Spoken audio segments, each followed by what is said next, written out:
Assalamualaikum warahmatullahi wabarakatuh.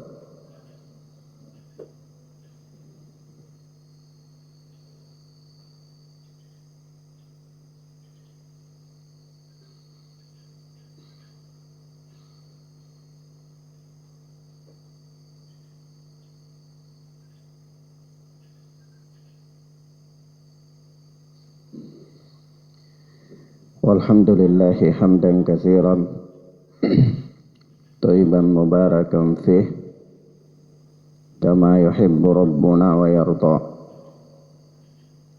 Asyhadu an la ilaha illallah wahdahu la syarika lah wa asyhadu anna Muhammadan abduhu wa rasuluh sallallahu alaihi wa ala alihi wa ashabihi wa man tabi'ahum bi ihsanin ila yaumiddin. Amma ba'd. Akhwana fiddin, a'azzani Allah wa iyyakum. Kita lanjutkan pelajaran kita dengan kitab Bulughul Maram min Adillatil Ahkam oleh Al-Hafidh Syihabuddin Ahmad bin Ali bin Hajar Al-Asqalani rahimana wa rahimahullah. Kita sampai pada hadis yang ke-414. Hadis yang ke-414, yakni berkata Al-Hafidh Ibnu Hajar Asqalani rahimana wa rahimahullah, wa an Jabir radhiyallahu anhu qala, dan dari Jabir yang Allah telah meridainya, dia berkata, qala Rasulullah sallallahu alaihi wa alihi wasallam, Rasulullah sallallahu alaihi wa alihi wasallam bersabda, man khafa alla yaquma min akhiril lail falyutir awwalahu. Barang siapa yang khawatir dia tidak dapat bangun pada akhir malam, falyutir awwalahu, maka hendaklah dia berwitir pada permulaannya. Wa man tami'a ayyakuma akhirahu falyutir akhiral lail, dan barang siapa yang berketetapan untuk bangun pada akhir malam, barang siapa yang berketetapan untuk bangun pada akhir malam, falyutir akhiral lail, maka hendaklah dia berwitir di akhir malam. Fa inna salata akhiril laili mashhudatun wa dhalika afdal, karena sesungguhnya salat di akhir malam adalah salat yang disaksikan, yakni masyhudah, disaksikan oleh para malaikat Allah Azza wa Jal, wa dzalika afdal, dan yang demikian itu lebih afdal, yang demikian lebih afdal, yakni salat malam, salat witir di akhir malam adalah lebih afdal. Kata Al-Hafidz, rawahu Muslim.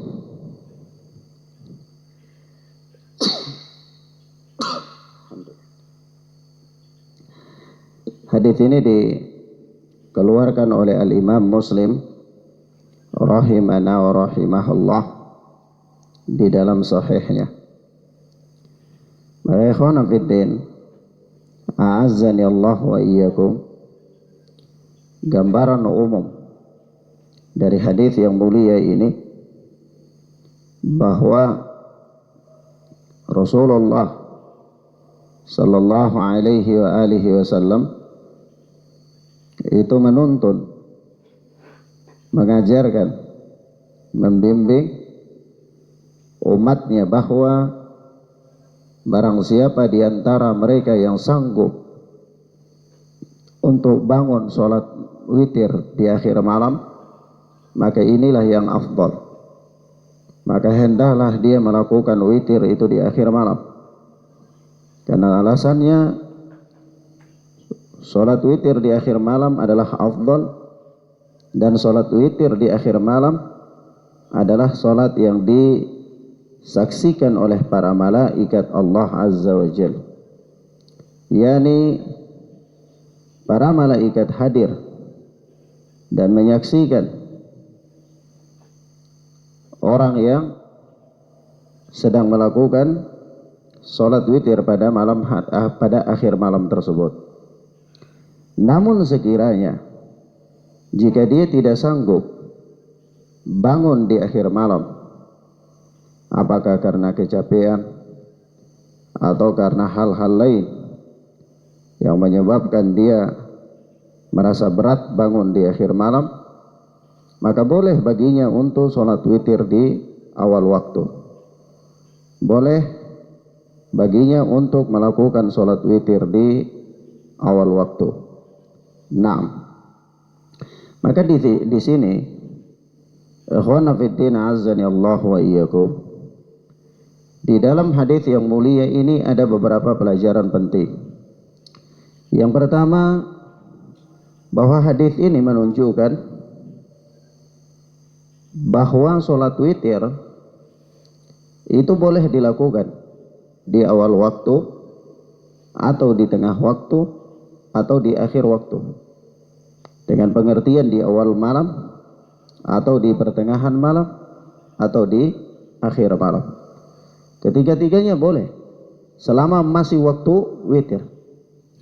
Dan kalau ditanyakan kapan berakhirnya waktu witir, yakni sejak terbitnya fajar subuh. Kapan dimulainya waktu sholat witir? Yakni jawabnya ketika selesai sholat isya. Jadi ketika seorang dia selesai sholat isya, maka disitulah sudah waktu bagi dia untuk melakukan sholat witir. Ustaz, persoalan kalau dia sholat jamak takdim, misalnya dia sholat jamak maghrib dan isya di waktu maghrib, kapan dia sholat witir? Maka kita katakan ketika dia selesai sholat isya. Ketika dia selesai sholat isya. Jadi kalau dia jamak maghrib dan isya di waktu maghrib, dia sholat maghrib 3 rakaat, kemudian qamat lagi untuk sholat isya 4 rakaat. Selesai itu boleh bagi dia untuk melakukan sholat witir, meskipun belum masuk waktu sholat isya. Ya, karena di sini apa? Dia tidak terkait dengan waktu, tapi dia terkait dengan mengerjakan sholat isya.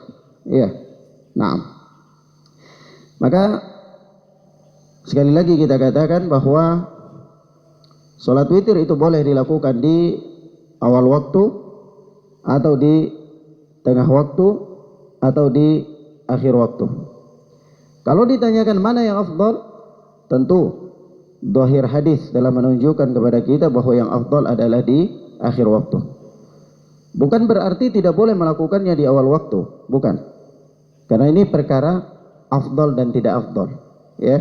Bukan perkara boleh dan tidak boleh.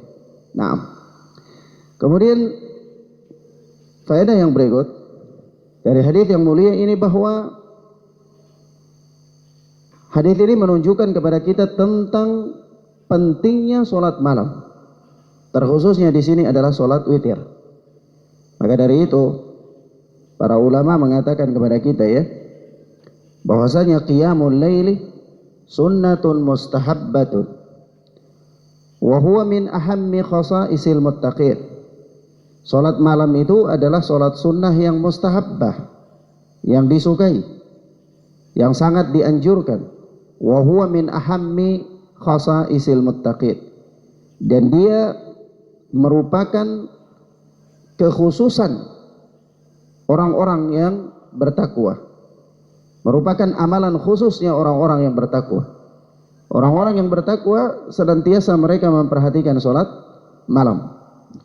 Sebagaimana Allah Tabaraka wa Ta'ala mengatakan di dalam surat Ad-Dariyat ayat yang ke-15 sampai ayat yang ke-19, yaitu Allah Tabaraka wa Ta'ala berfirman, innal muttaqina fi jannatin wa uyun. Sesungguhnya orang-orang yang bertakwa itu mereka berada di dalam surga dan mata air. Jadi mereka berada di dalam taman-taman, yakni di surga, dan di surga itu ada mata air yang mengalir di bawah. Nah, kemudian kata Allah Subhanahu wa taala, akhidina ma atahum rabbuhum innahum kanu qabla dhalika muhsinin kanu qalilan minal laili ma yahja'un wa bil ashari hum yastaghfirun. Jadi mereka mengambil apa yang diberikan oleh Tuhan mereka kepada mereka. Sesungguhnya mereka sebelum itu di dunia adalah orang-orang yang berbuat baik. Mereka di dunia adalah orang-orang yang berbuat baik. Innahum kanu qabla dzalika muhsinin. Kanu qalilan minal laili ma yahja'un. Mereka itu adalah orang-orang yang sedikit sekali tidur di waktu malam. Sedikit sekali tidur di waktu malam. Wabil ashari hum yastaghfirun. Dan mereka pada akhir malam, yakni pada waktu sahur, itu mereka beristighfar, yakni memohon ampunan kepada Allah Tabaraka wa Ta'ala. Yakni ayat-ayat ini menunjukkan kepada kita tentang perilaku orang-orang yang bertakwa. Di mana perilaku orang-orang yang bertakwa ini, mereka qalilan minal laili ma yahja'un. Kanu qalilan minal laili ma yahja'un. Mereka itu pada malam hari sedikit sekali tidur. Wabil ashari hum yastaghfirun. Dan mereka senantiasa memohon ampun kepada Allah itu di waktu sahur, yaitu di waktu akhir malam. Nah, sehingga apa? Sehingga mereka adalah orang-orang yang dianggap berbuat baik, yaitu innahum kanu qabla dzalika muhsinin. yakni mereka ketika di dunia itu orang-orang yang melakukan kebaikan. Sebab itu innal muttaqina fi jannati wa uyun. Yang mereka itu dimasukkan oleh Allah Subhanahu wa taala ke dalam surga. Ya, yang mengalir di bawahnya mata-mata air, kata Allah Azza wa Jalla. Ini menunjukkan kepada kita bahwa sekali lagi bahwa salat malam adalah merupakan kekhususan orang-orang yang bertakwa. Merupakan amalan yang sangat diperhatikan oleh orang-orang yang bertakwa. Nah, kemudian faedah yang berikut, mengakhirkan salat witir pada akhir waktu adalah merupakan keutamaan. Merupakan keutamaan di mana pada waktu tersebut Allah Subhanahu wa taala turun ke langit bumi. Allah turun ke langit dunia. Disebutkan di dalam hadis yang dikeluarkan oleh Imam Bukhari dan Muslim dalam sahih keduanya, Rasulullah sallallahu alaihi wasallam bersabda, yanzilu rabbuna tabaraka wa ta'ala ila as-sama'i ad-dunya kulla lailah hina yabqa thuluthul lailil akhir yaqulu man yad'uni fa astajib lah wa man yas'aluni fa utiyah wa man yastaghfiruni fa aghfir lah. Ini kata Rasulullah, setiap malam Rabbku, yakni Rabb kita turun ke langit dunia. Turun ke langit dunia. Hina yabqa thuluthul lailil akhir. Yaitu tatkala ya malam itu sepertiga malam terakhir. Yaqulu, kemudian Allah berfirman, man yad'uni fa astajibalah. Barang siapa yang berdoa kepadaku, niscaya pasti akan aku kabulkan. Ya, siapa yang berdoa kepada Allah di waktu itu, maka pasti Allah kabulkan. Man yas'aluni fa'utiyahu. Dan barang siapa yang meminta kepadaku, maka pasti aku beri. Pasti aku beri. Man yastaghfiruni fa'aghfiralah. Dan yang ketiga, barang siapa yang memohon ampunan kepadaku, maka pasti aku ampuni, kata Allah Azza wa Jalla. Naam. Maka di sini menunjukkan kepada kita bahwa ya melakukan sholat lail pada akhir malam tersebut adalah merupakan waktu yang sangat utama, dan ini sholat yang dilakukan pada sebaik-baiknya sholat malam. Nah, karena dia punya keutamaan. Di antaranya, apabila dia berdoa kepada Allah pada waktu tersebut, maka Allah akan kabulkan doanya. Apabila dia minta hajatnya kepada Allah, akan Allah penuhi. Apabila dia mohon ampun kepada Allah, maka Allah tabaraka wa ta'ala akan mengampuninya. Nah, kemudian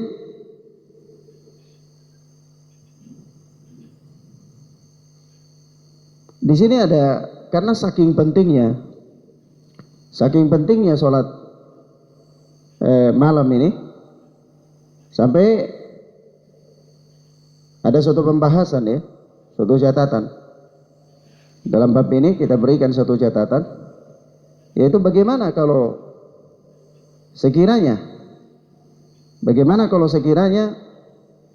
seseorang itu dia biasa melakukan sholat malam ini, lalu dia terluput suatu ketika. Dia terluput karena dia tertidur, ya, atau dia lupa. Apakah boleh bagi dia untuk mengqadha sholat ini di siang hari? Maka sebagaimana telah berlalu kita katakan bahwa boleh bagi dia untuk mengqadha sholat malam yang terluputkan dari dia ini di siang hari. Tetapi dia lakukannya dengan genap. Dia lakukan dengan genap. Nah, jadi kalau misalnya dia biasa melakukan sholat malam itu 11 rakaat dengan witir, maka nanti suatu ketika dia tertidur misalnya, sehingga dia tidak lakukan sholat witir, maka dia boleh melakukan di waktu siang hari itu 12 rakaat. Di waktu pagi itu 12 rakaat. Jangan dia lakukan 11, tapi dia lakukan 12 dengan genap. Tapi kalau misalnya di malam dia biasanya itu melakukan witir 3 rakaat, lalu suatu ketika dia tertidur, maka dia boleh mengqadhanya di siang hari, di pagi hari itu dengan melakukannya secara genap, yaitu 4 rakaat. Ya, 4 rakaat. Nah, sebagaimana hal ini datang ya dalam riwayat yang disebutkan oleh Aisyah radhiyallahu taala anha. Kata beliau, kana Rasulullah sallallahu alaihi wasallam idza fatathu salatul laili, idza fatathu as-salatu minal lail min waj'in aw ghairihi shalla minan nahari thintai asyrata raka'ah. Kata Aisyah radhiyallahu taala anha, adalah Rasulullah sallallahu alaihi wasallam apabila luput dari beliau salat malam karena sakit atau karena yang lainnya, maka beliau salat di siang hari 12 rakaat. Ini beliau mengqadha, ya, tapi dilakukan dengan cara yang genap. Dilakukan dengan cara yang genap. Naam. Kemudian ikhwan fillah azani Allah wa iyyakum, di antara faedah-faedah daripada salat lail ini kita sebutkan di catatan yang kedua bahwa tersebut dalam hadis Abu Malik Al-Asy'ari dari Nabi sallallahu alaihi wasallam bahwa beliau bersabda, Inna fil jannati ghurafan yura dhahiruha min batiniha wa batinuha min dhahiriha. Ya, ini kata Rasulullah, sesungguhnya di surga itu ada kamar. Surga itu ada kamar, ada ruangan tempat tidur pemiliknya, yang kamar itu transparan. Yura dhahiruha min batiniha. Ya, dari luar itu bisa, dari dalam bisa lihat tembus keluar. Wa batinuha min dhahiriha, dan dari luar itu bisa lihat tembus ke dalam. A'addallahu ta'ala liman at'ama at-ta'am wa alana al-kalam wa adama as-siyam wa shalla bil-laili wan nasu niyam. Yani kamar yang seperti itu di surga itu Allah persiapkan kepada orang yang memberi makan kepada orang miskin, kemudian yang lembut ucapannya dan menunaikan puasa, dan wa shalla bil-laili wan nasu niyam. Dia salat malam sementara orang-orang sedang tidur. Jadi antara kekhususan ya, salat malam ini salah satu amalan yang faedahnya diberikan kamar yang transparan di surga. Nah, selanjutnya berkata Al-Hafidz Ibnu Hajar Asqalani rahimana wa rahimahullah, wa an Ibni Umar radhiyallahu anhuma an Nabi sallallahu alaihi wasallam qala, dan dari Ibnu Umar yang Allah telah meridainya, dia berkata dari Nabi sallallahu alaihi wa alihi wasallam, qala, bahwa Nabi bersabda, idza tala'al fajru faqad dhahaba waqtu kulli salatil laili wal witr fa'autiru qabla tulu'il fajri. Apabila fajar telah terbit, maka telah berlalulah waktu semua salat malam dan salat witir, termasuk salat witir. Berlalu semua waktu salat malam dan salat witir. Fa'autiru qabla tulu'il fajri, maka berwitirlah sebelum terbitnya fajar. Berwitirlah sebelum terbitnya fajar. Naam. Ya, di sini kata Al-Hafidz, rawahu Tirmidzi. Hadis ini diriwayatkan oleh Al-Imam At-Tirmidzi di dalam sunannya. Hadis ini adalah hadis yang sahih. Hadis yang sahih. Maka di sini hadis ini memberikan pelajaran kepada kita bahwa hadis ini menerangkan kepada kita tentang waktu akhir daripada salat malam. Iya. Waktu akhir dari salat malam itu dengan terbitnya fajar. Terbitnya fajar yang dimaksudkan di sini adalah fajar shadiq. Fajar waktu subuh. Fajar waktu subuh. Karena sebagaimana telah kita lewati dalam beberapa pembahasan bahwa soal fajar itu ada dua. Iya, ada dua. Ada fajar kadzib, ada fajar shadiq. Ada fajar yang apabila dia muncul itu dia termasuk fajar kadzib. Fajar yang orang yang hendak berpuasa masih boleh makan dan minum. Namun orang yang hendak melakukan sholat subuh, dia belum boleh melakukan sholat subuh. Ya, ini fajar kadzib.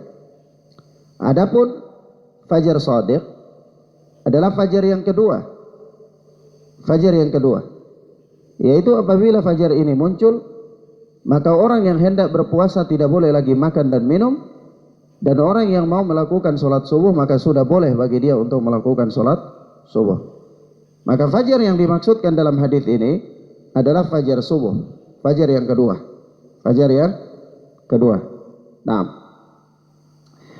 waktu akhir sholat malam. Kemudian di sini ikhwana fiddin azani Allah wa iyyakum, Pertanyaan, bagaimana kalau seseorang sedang sholat? Seseorang sedang sholat, lalu masuk waktu subuh, muncul fajar. Dia sedang sholat witir, misalnya pada rakaat yang ketiga, ya, lalu muncul sholat fajar, terdengar olehnya adzan subuh. Maka apa yang dia harus lakukan? Apakah dia melanjutkan sholatnya, ataukah dia bubar daripada sholatnya? Maka dalam kasus seperti ini, maka hendaklah dia lanjutkan sholatnya. Dia lanjutkan sholatnya. Nah, dia lanjutkan saja sholat witirnya sampai selesai. Ya. Nah, ini apabila memang adzan itu benar-benar telah masuk waktu subuh. Ya, tapi kita beri catatan ya, soal penentuan waktu adzan subuh di Indonesia ini jadi polemik. Jadi polemik. Sampai-sampai salah seorang ulama Dewan Fatwa Masjidil Haram, itu Syekh Mamduh, itu pernah mengeluarkan tim. Beliau kirimkan tim ke Indonesia, dari Sabang sampai Merauke, beberapa kota besar, dan di titik-titik yang mudah untuk memantau waktu fajar. Maka rata-rata waktu fajar di Indonesia ini tidak sesuai dengan jadwal abadi. Jadwal yang ada di jadwal-jadwal abadi itu. Mereka adzan terlalu cepat, belum masuk waktu fajar. Belum masuk waktu fajar. Maka dari itu waktu subuh di Indonesia ini perlu dikoreksi. Ya, dan sudah ada pembahasan yang panjang tentang itu. Bahkan ada ilmuwan dari Ormas Islam Muhammadiyah, itu pernah, dia ahli ilmu falak ya, dengan alat-alat dan seterusnya. Itu dia membuktikan kebenaran fatwa-fatwa para ulama. Ya, ternyata selisih beberapa menit baru munculnya fajar. Jadi adzan subuh di Indonesia ini sampai hari ini, kalau mereka berpegang teguh dengan jadwal abadi itu, maka anak berkeyakinan belum masuk waktu subuh dan belum boleh melakukan sholat subuh. Barang siapa yang melakukan sholat subuh pada waktu tersebut, maka sholatnya tidak sah.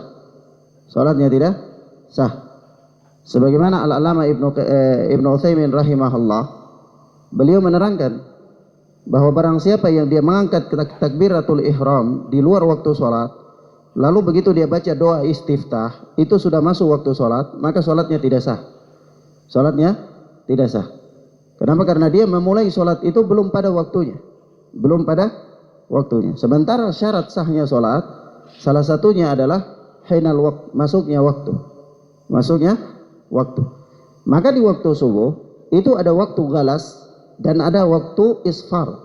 Waktu fajar sudah terbit tetapi masih gelap, dan ada fajar yang sudah terbit tetapi masih terang. Al-Imam Al-Uqaili itu menjelaskan bahwa afdal melakukan sholat subuh itu di waktu isfar. Di waktu isfar.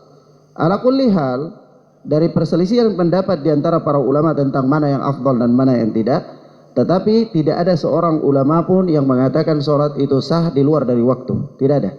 Ya, nah, jadi harus tunggu sampai masuk waktu. Tunggu sampai masuk waktu. Kalau dikatakan Ustaz, kalau begitu kita tidak hadir sholat berjamaah, dan ini termasuk munfarid anil jamaah, memisahkan diri dari jamaah, dan ini dilarang. Ya, bagaimana solusinya? Maka kita katakan, kalau sekiranya di masjid kita itu yang sholat adalah umarah, yang sholat itu misalnya gubernur, raja, wali kota misalnya yang jadi imam, maka Anda perlu hadir. Wajib hadir. Tapi jadikan sholat itu sebagai sholat sunnah. Nanti kemudian pulang ke rumah, sudah masuk waktu sholat, maka Anda sholat lagi. Ya, karena sholat bersama dengan imam itu supaya untuk menjaga persatuan kaum muslimin, jangan sampai terpecah belah. Tetapi karena belum masuk waktu, maka jadikan sholat itu sebagai sholat sunnah.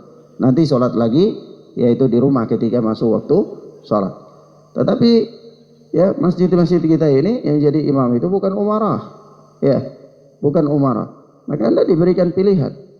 Diberikan pilihan. Oleh sebab itu, ya sholatlah ketika telah masuk pada waktunya. Ya.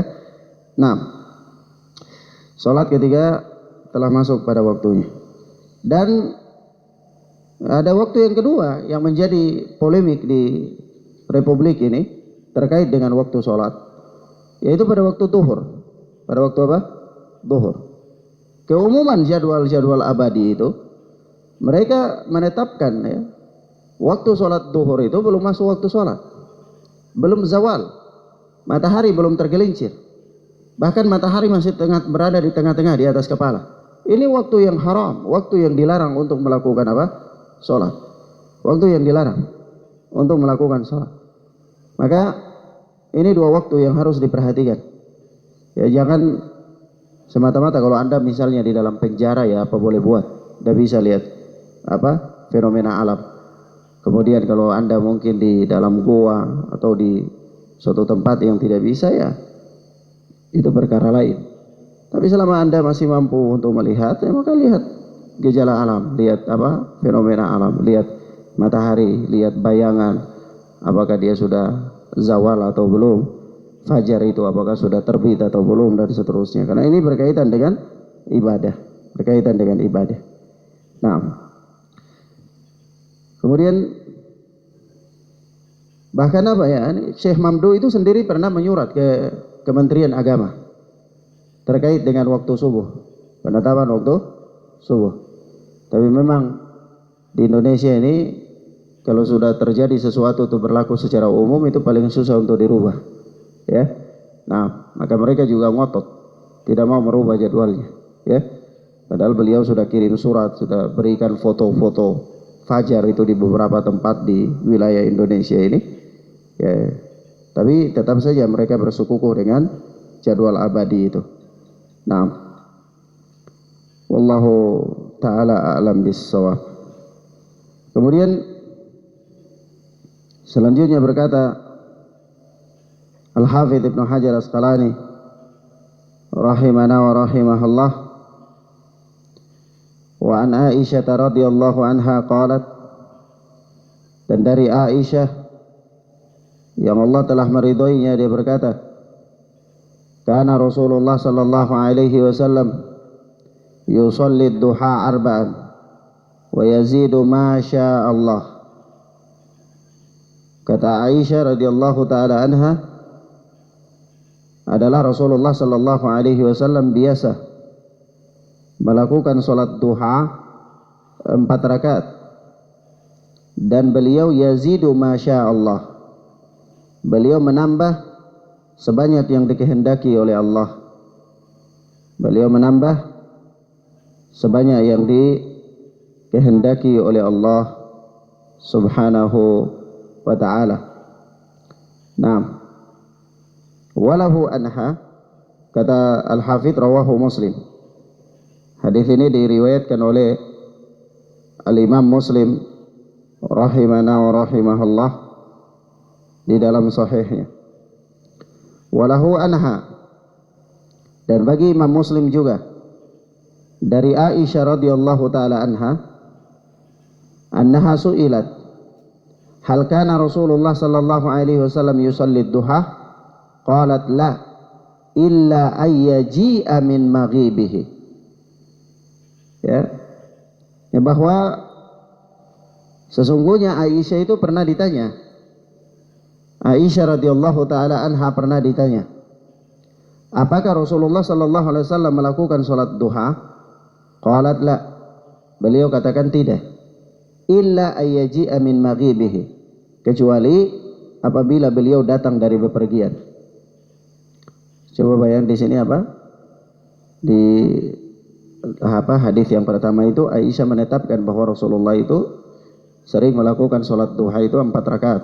Dan beliau biasa tambah, ya, sesuai sebanyak yang dikehendaki oleh Allah. Tapi pada riwayat yang kedua ini, sama-sama dalam Sahih Muslim, ya. Dalam riwayat yang kedua ini, Aisyah pernah ditanya, apakah Rasulullah biasa melakukan sholat duha? Kata Aisyah radhiyallahu taala anha, tidak, kecuali kalau Rasulullah pulang dari bepergian. Kata Al-Hafidz, walahu anha, beliau sebutkan lagi satu riwayat, baru kita jelaskan, ya. Walahu anha, dan baginya juga, jadi bagi Imam Muslim, anha dari Aisyah radhiyallahu taala anha,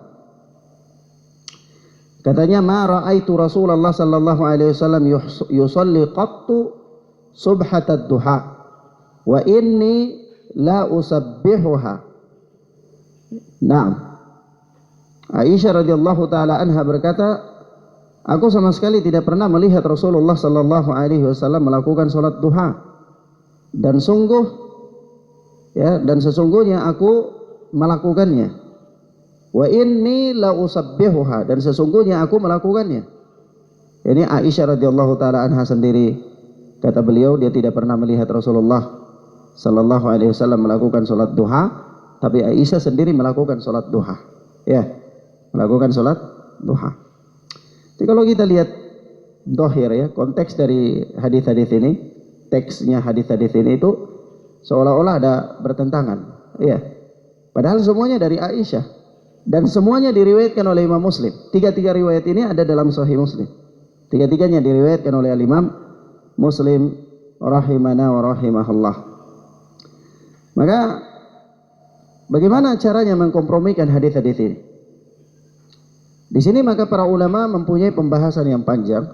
Sini ana ringkaskan bahwa yang pertama, sebahagian para ulama mengatakan bahwa riwayat yang pertama, riwayat yang mengatakan bahwa Rasulullah biasa sholat duha 4 rakaat dan beliau biasa menambah sebagaimana dikehendaki oleh Allah, sebanyak yang dikehendaki oleh Allah, ini adalah riwayat yang ditafsirkan atau diikat dengan riwayat setelahnya, yaitu Rasulullah tidak pernah melakukan sholat duha kecuali kembali dari bepergian.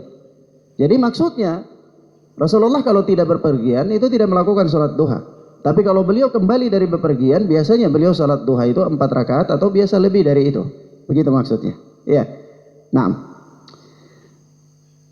Kemudian riwayat yang ketiga menetapkan bahwa Aisyah sendiri, sepengetahuan Aisyah radhiyallahu taala anha, itu dia tidak pernah melihat Rasulullah sallallahu alaihi wasallam salat duha, tapi dia sendiri melakukannya. Dia sendiri melakukannya. Maka di sini pemahaman Aisyah terhadap salat duha ini, bahwa ini perkara yang masyru' dalam pandangan agama. Salat ini disyariatkan dalam agama. Meskipun dia sendiri belum pernah melihat Rasulullah sallallahu alaihi wasallam melakukannya. Maka para ulama mempunyai penafsiran bahwa yang pertama, ya kemungkinan yang dimaksudkan oleh Aisyah radhiyallahu taala anha, ini Aisyah belum pernah melihat Rasulullah melakukan sholat duha ini, maksudnya ketika Rasulullah itu berada di rumah mukim. Ketika beliau mukim. Yani bukan beliau baru kembali dari safar, bukan. Paham ya? Yani kalau Rasulullah itu di rumah saja begitu, maka Aisyah tidak melihatnya. Tidak melihat Rasulullah sallallahu alaihi wasallam melakukan sholat duha. Tapi ikhwana fiddin azani Allah wa iyyakum, terlepas dari itu semua, ada beberapa riwayat yang menjadi pegangan dalam permasalahan sholat duha. Pertama, terdapat riwayat di dalam Sahih Bukhari bahwa pada hari Fathul Makkah itu Rasulullah sallallahu alaihi wasallam pernah mampir di rumahnya Ummu Hani, lalu beliau sholat duha atau sholat di pagi itu pada 8 rakaat. Beliau sholatnya 8 rakaat. Meskipun ada sebagian ulama mengatakan ini bukan sholat duha, tapi ini sholat ketika terjadinya Fathul Makkah. Ya, sebagaimana yang berpendapat seperti ini adalah Syekh Mubarak Furi di dalam buku beliau tentang Sirah Nabawi. Sudah ada terjemahannya banyak di Indonesia. Ya, nah, tetapi yang benar, yang kuat di antara pendapat para ulama ini adalah sholat duha. Ini adalah sholat duha. Yang pertama. Yang kedua, Rasulullah sallallahu alaihi wasallam sendiri pernah berwasiat, yaitu kepada sahabat, yaitu Abu Hurairah radhiyallahu taala anhu, agar supaya senantiasa memelihara salat duha. Oleh sebab itu Abu Hurairah pernah berkata, "Ausani khalili," kekasihku pernah berwasiat kepadaku sallallahu alaihi wasallam, "Bithalathin," dengan 3 perkara. Yaitu yang pertama, siyamu thalathati ayyam min kulli syahrin, berpuasa 3 hari pada setiap bulan. Apakah puasa Ayyamul Bid, yaitu tanggal 13, 14, 15 bulan Hijriyah ya, kalender Hijriyah bukan miladiyah. Hijriah, atau berpuasa satu hari di pekan pertama, satu hari di pekan kedua, satu hari pekan ketiga, ya boleh saja. Ini namanya puasa 3 hari pada setiap bulan, ya. Kalau dia misalnya puasa pada puasa Ayyamul Bid, ya maka dia mendapatkan 2 pahala, ya. Kemudian wa raka'atai duha, dan 2 rakaat salat duha. 2 rakaat salat duha. Wa an utira qabla an anam, dan agar aku itu salat witir sebelum tidur. Ini Rasulullah mau berwasiat kepada Abu Hurairah ini dengan 3 amalan sunnah yang sangat ditekankan, ya, yaitu puasa 3 hari setiap bulan, dan salat duha 2 rakaat, dan salat witir sebelum tidur.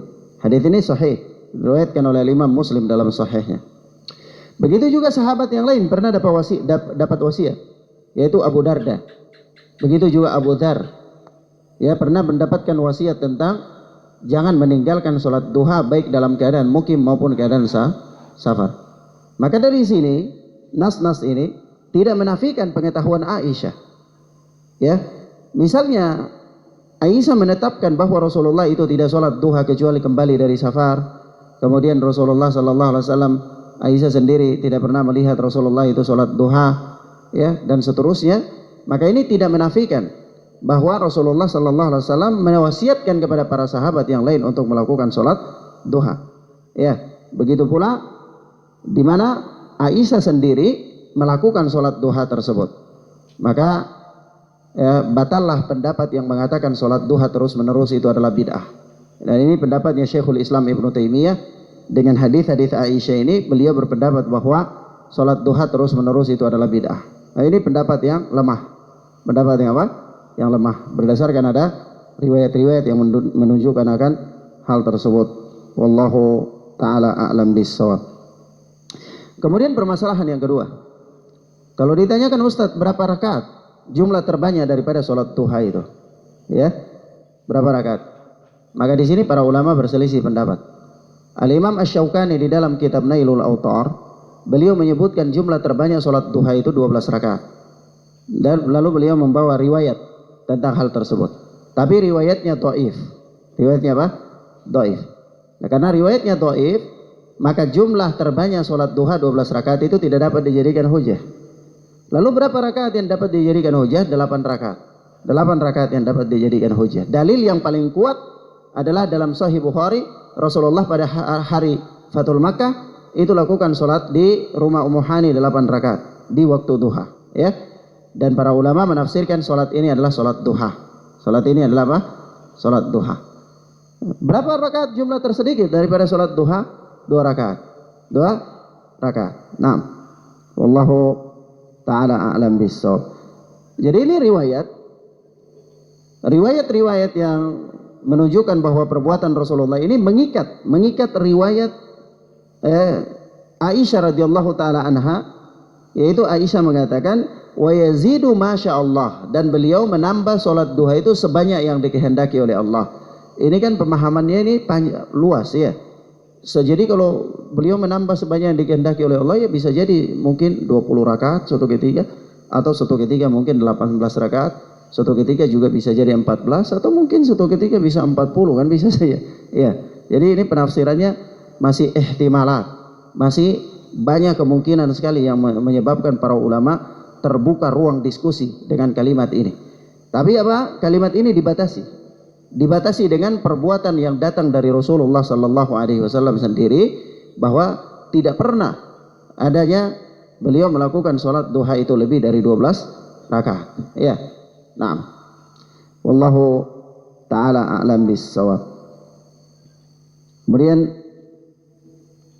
selanjutnya berkata Al-Hafidz Ibnu Hajar Asqalani rahimana wa rahimahullah,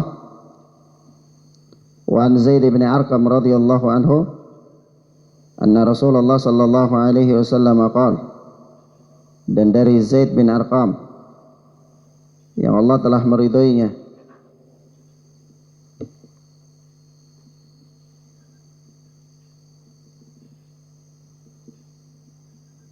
dari Zaid bin Arqam yang Allah telah meridainya, Dia berkata, anna Rasulullah sallallahu alaihi wasallam qala, bahwa Rasulullah sallallahu alaihi wasallam bersabda, salatul awwabina hina tarmadul fisal. Salat awwabin, yakni salat duha ya. Salat duha, awwabin itu orang-orang yang bertaubat. Orang-orang yang apa? Bertaubat. Hina tamradul fisal, yaitu tatkala unta-unta memerah. Jadi karena terik panas yang sangat. Jadi kalau unta itu biasanya di waktu pagi itu dia berjemur. Dia berjemur. Jadi kalau dia berjemur, panas yang terik itu sampai kulitnya itu berubah warna, jadi merah. Ya. Nah inilah waktu yang utama untuk melakukan sholat duha. Dan inilah waktu sholatnya sholat duha. Dan sholat duha itu disebutkan oleh Rasulullah sallallahu alaihi wasallam sebagai sholatul awwabin. Sholatnya orang-orang yang bertaubat. Sholatnya orang-orang yang bertaubat. Kenapa kita katakan bahwa ini adalah sholat duha? Ya karena di dalam riwayat Muslim ini ada tambahan. Ya, kalau di dalam riwayat Tirmidzi di sini Al-Hafidz Ibnu Hajar Asqalani itu hanya menyebutkan saja sampai di kalimat sholatul awwabina hina tamradul fisal. Salat orang-orang yang bertaubat itu tatkala unta-unta itu memerah. Ini riwayat Tirmidzi. Sampai di situ saja Al-Hafidz potong riwayat ini. Ya, beliau sebutkan sampai di situ.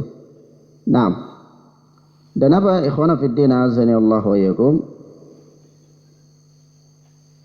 yang menyandarkan hadis ini kepada Al-Imam At-Tirmidzi rahimana wa rahimahullah, itu menurut keterangan para muhakkik, para ahli tahqiq, itu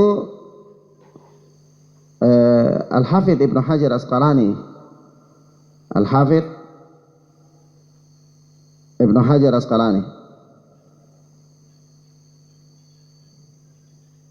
Jadi hanya Al-Hafidz saja, hanya Al-Hafidz saja yang mengatakan bahwa hadis ini dikeluarkan oleh Al-Imam At-Tirmidzi. Dan ucapan Al-Hafidz ini diikuti oleh Al-Imam As-San'ani dan Al-Imam Asy-Syaukani. Tapi para ulama ahlul hadis yang lainnya tidak ada yang menyandarkan hadis ini kepada Al-Imam At-Tirmidzi. Ya, bahkan hadis ini terdapat di dalam Sahih Muslim. Hadis ini terdapat dalam Sahih Muslim.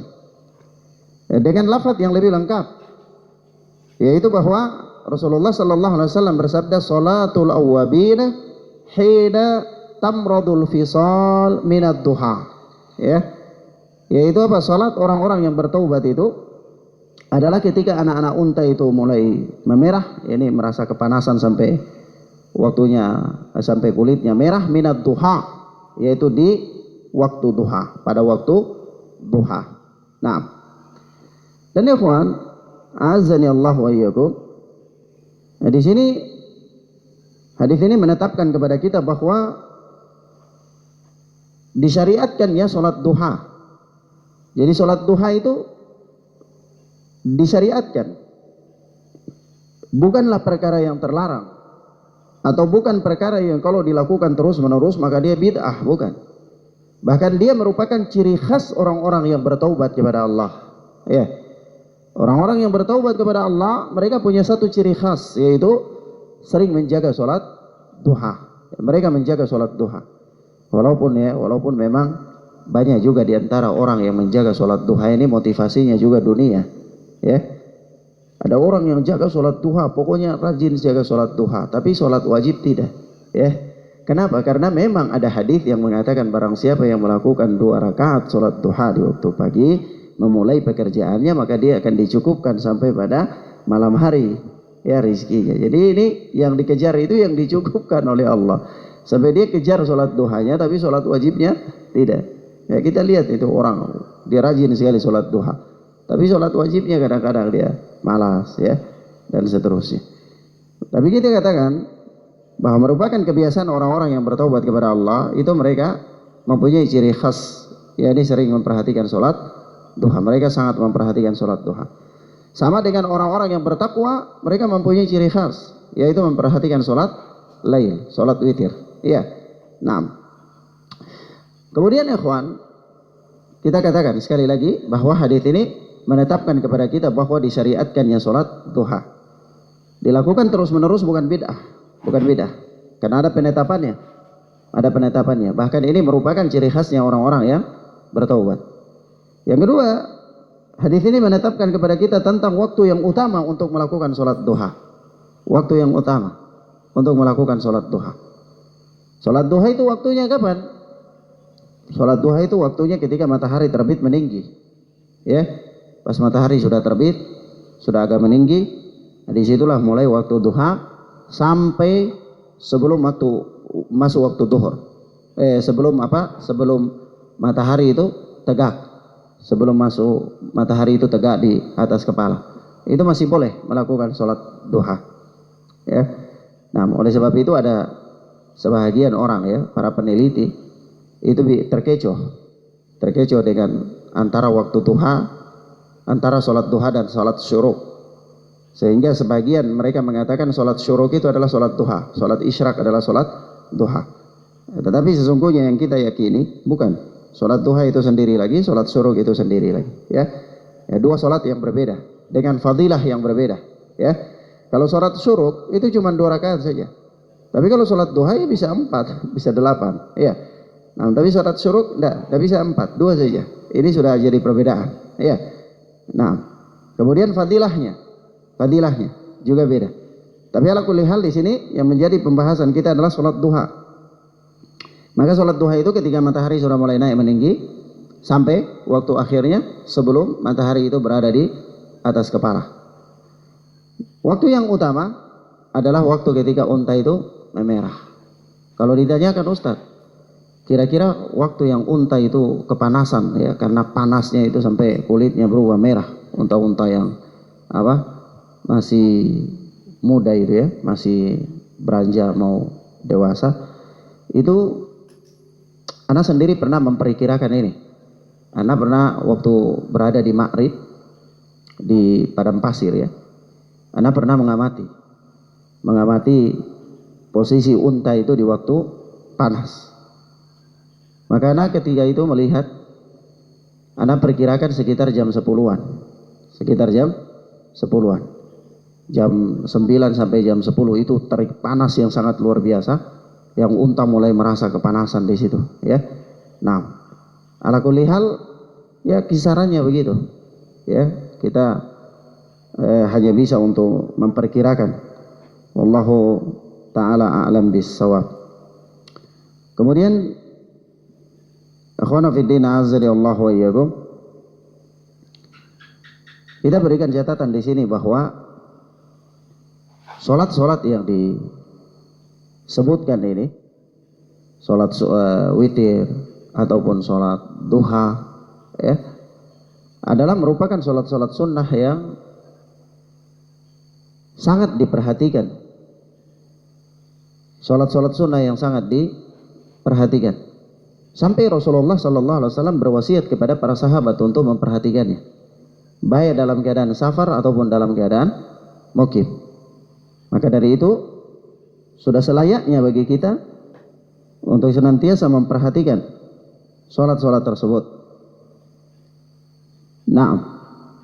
Wallahu ta'ala a'lam bis-shawab. Kita selesaikan bab ini ya. Selanjutnya berkata Al-Hafidz Ibnu Hajar Asqalani rahimana wa rahimahullah, wa an Anas bin Malik radhiyallahu ta'ala anhu qala, dan dari Anas bin Malik yang Allah telah meridainya, dia berkata, Anas bin Malik adalah salah seorang sahabat Nabi sallallahu alaihi wasallam. Beliau bersahabat dengan Nabi itu selama 10 tahun.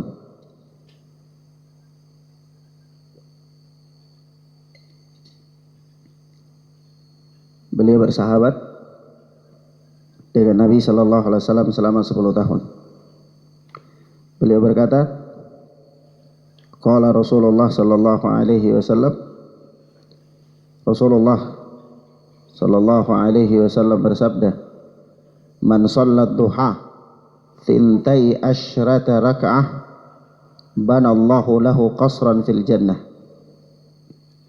Barang siapa yang salat duha 12 rakaat, maka Allah Subhanahu wa taala akan membangunkan untuknya istana di surga. Allah akan membangunkan untuknya istana di surga.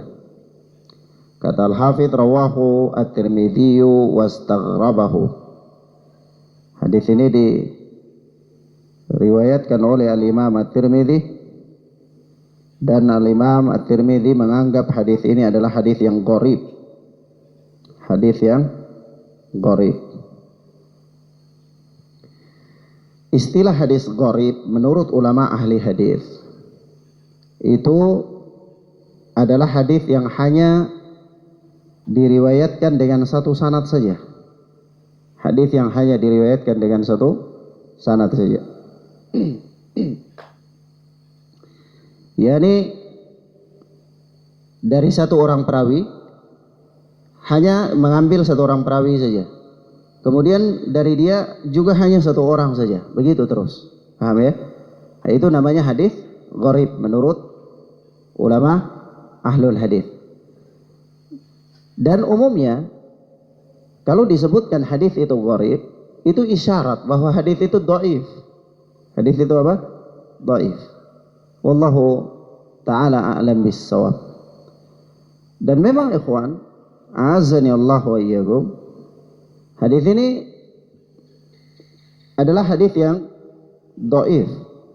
Hadis yang dhaif. Didhaifkan oleh Al-Allamah Albani rahimana wa rahimahullah dalam dhaif Sunan Tirmidzi, dan juga didhaifkan oleh Al-Syekh Muhammad Hizam hafizana wa hafizahullah. Kenapa? Karena di dalam sanad hadis ini ada seorang rawi yang bernama Musa bin Falan.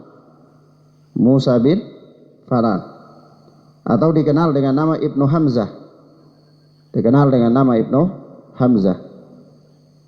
Dia ini rawi yang majhul. Majhul itu rawi yang apa? Namanya ada, tapi orangnya tidak ada. Gaib. Itu namanya majhul. Ya. Nah, misalnya dikatakan ini rawi majhul, ini tidak tahu ini orang ini ada di mana, dan dia itu siapa, tidak tahu. Nah, maka kalau dalam ilmu hadis demikian ada rawi yang majhul, maka itu berarti riwayat itu dhaif. Riwayat itu apa? Dhaif. Ya. Maka di sini ikhwan, di dalam disiplin ilmu hadis, ya, ketika mengambil berita, maka posisi semua pembawa berita itu majhul, hukum asalnya. Semua pembawa berita itu hukum asalnya majhul, tidak diketahui keadaannya. Apakah pembicaraannya diterima atau tidak diterima, itu tidak diketahui keadaannya. Paham ya? Sampai kapan boleh diterima? Sampai ada ulama yang memastikan bahwa dia ini adil, dia ini thiqah. Ya, baru boleh diterima. Kalau tidak ada yang bisa memastikan, maka dia tetap kepada hukum asalnya, itu majhul, riwayatnya dhaif. Riwayatnya apa? Dhaif. Dalam disiplin ilmu hadis itu sulit sekali. Ya, dia punya kriteria yang sangat ketat. Ya, jadi orang tidak bisa bawa berita begitu saja. Ya, orang yang mendengarkan berita juga tidak bisa mendengarkan kemudian menerima begitu saja, tidak.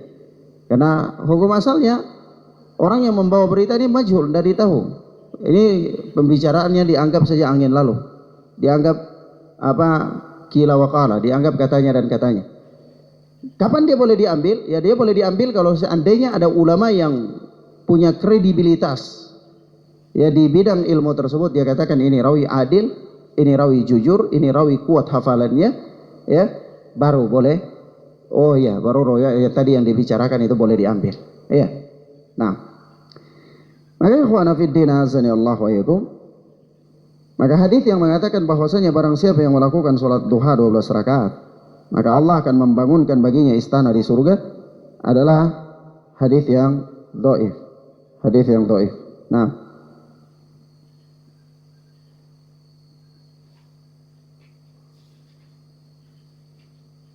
walaupun Al-Hafidz sendiri ya, Al-Hafidz sendiri di dalam Fathul Bari itu beliau menyebutkan beberapa sanad yang beliau dengannya berusaha untuk sanad itu menjadi saksi penguat atas hadis ini. Nah, namun meski demikian, sanad-sanad itu pun tidak terlepas dari cacat, ya, tidak terlepas dari cacat, sehingga pendapat yang terpilih di antara para hufaz, para ahli hadis ini adalah hadis yang dhaif, tidak dapat beramal dengannya. Nah, kemudian selanjutnya berkata Al-Hafidz, wa an Aisyah radhiyallahu anha qalat, dan dari Aisyah yang Allah telah meridhoinya, dia berkata, dakhala Rasulullah sallallahu alaihi wasallam baiti fa shallat duha 8 raka'atin. Suatu ketika Rasulullah masuk di rumahku, lalu beliau salat duha 8 rakaat, kata Aisyah radhiyallahu taala anha. Kata Al-Hafidz, rawahu Ibnu Hibban fi sahihih. Hadis ini diriwayatkan oleh Imam Ibnu Hibban di dalam sahihnya. Dalam sahihnya. Al-Hafidz di sini tidak berikan komentar. Ya. Beliau hanya mengatakan bahwa hadis ini diriwayatkan oleh Imam Ibnu Hibban di dalam sahihnya. Jadi seolah-olah Al-Hafidz itu diam dengan pensahihannya Ibnu Hibban. Jadi memang dalam membaca Bulughul Maram ini perlu disiplin ilmu hadis. Harus punya pemahaman di bidang ilmu hadis. Karena kadang-kadang Al-Hafidz itu tidak memberikan komentar terhadap hadis-hadis yang beliau sebutkan dalam Bulughul Maram. Beliau kadang mencukupkan saja dengan tashihnya seorang imam, misalnya kayak ini. Kata beliau, rawahu Ibnu Hibban fi sahih. Hadis ini diriwayatkan oleh Ibnu Hibban di dalam sahihnya. Beliau diam, tidak ngomong apa-apa, cuma sampai segitu saja. Maka ini memberikan asumsi kepada orang ya, yang membaca buku ini bahwa seolah-olah Al-Hafidz itu setuju saja dengan pensahihan Ibnu Hibban yang ada di terhadap hadis ini. Namun kadang-kadang juga Al-Hafidz di dalam kitab beliau yang lain, yaitu Talkhisul Khabir, itu beliau mengomentari hadis-hadis yang seperti itu. Kadang beliau di dalam Bulughul Maram terkesan diam dengan pendhaifan seorang imam, tapi nanti dalam Talkhisul Khabir kadang-kadang beliau menerangkan panjang lebar. Ada yang beliau menghasankan kadang-kadang, ya. Begitu pula ada yang beliau diam dengan pensahihan seorang imam, tapi nanti di Talkhisul Khabir beliau jelaskan. Beliau kadang-kadang menyebutkan ini dhaif dan seterusnya. Maka beliau rahimahullah mempunyai tariqah, ya, mempunyai metode tersendiri, ya, Al-Hafidz ini. Ala kulli hal ya ikhwana fi din, azza wa yakum. Hadis Aisyah ini adalah hadis yang dhaif, ya. Hadis yang dhaif. Didhaifkan oleh Al-Alama Albani rahimahullah, ya. Didhaifkan oleh Al-Alama Albani rahimahullah. Nah, meskipun hadis ini punya banyak sekali jalan periwayatannya, itu banyak sekali. Nah, tapi semuanya tidak lepas dari kritikan, sehingga Al-Alama Albani rahimana wa rahimahullah menyebutkan di dalam Irwaul Ghalil, dan beliau menyebutkan tentang kedhaifannya. Nah, begitu pula Syekh Muhammad Hizam. Syekh Muhammad Hizam, salah seorang ulama ahlul hadis negeri Yaman saat ini, beliau di dalam kitabnya Fathul Alam ini beliau juga menghukumi hadis ini dhaif. Ya. Nah, sebab kedhaifannya itu karena ada rawi di bawah Aisyah radhiyallahu taala anha. Nah, rawi ini dia mengambil hadis ini dari Aisyah. Padahal di dalam biografi rawi ini dia tidak pernah mendengar dari Aisyah. Ya. Tidak pernah dengar dari Aisyah, tapi dalam hadis ini dia katakan ambil dari Aisyah. Ya, maka dari ini Syekh Muhammad Hizam mengatakan munqati. Sanadnya ini terputus. Ya, terputus. Kalau dia katakan dia ambil dari Aisyah, ini tidak benar karena dia tidak pernah mendengar dari Aisyah. Maka putus antara dia dengan Aisyah itu. Mestinya kalau ada satu orang di situ yang menghubungkan antara dia dengan Aisyah, itu baru bisa benar. Ya. Tapi karena tidak ada penghubung, dia langsung mengatakan dari Aisyah. Sementara dalam biografinya dia tidak pernah mendengar dari Aisyah, maka ini munqati, putus di sini antara dia dengan Aisyah. Maka dari itulah hadits ini dihukumi dhaif. Ya, dihukumi dhaif. Dan ini yang ana yakini ya. Setelah mempelajari atau membaca beberapa referensi tentang hadits ini, maka yang ana yakini hadits ini adalah hadits yang dhaif.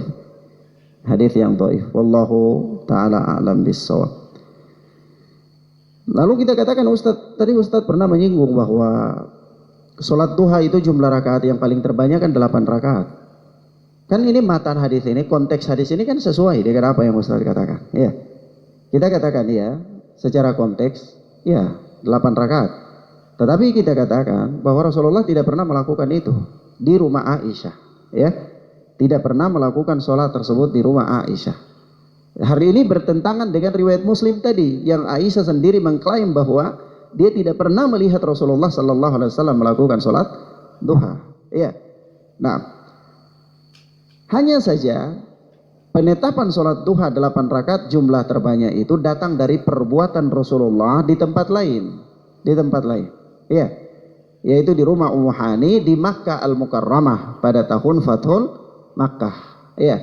Pada tahun Fathul Makkah. Nah, wallahu taala a'lam bis-shawab. Demikian akhwana fiddin azani Allah wa iyyakum, ini beberapa hal yang bisa kita sampaikan pada kesempatan ini, dan dengan demikian kita telah mengakhiri bab ini ya. Bab apa?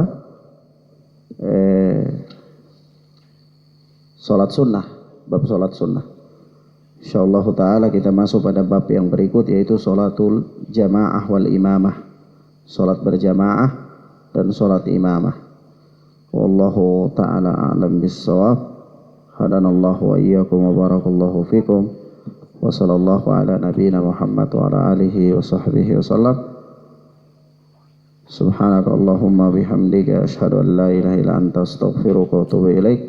Wassalamualaikum warahmatullahi wabarakatuh.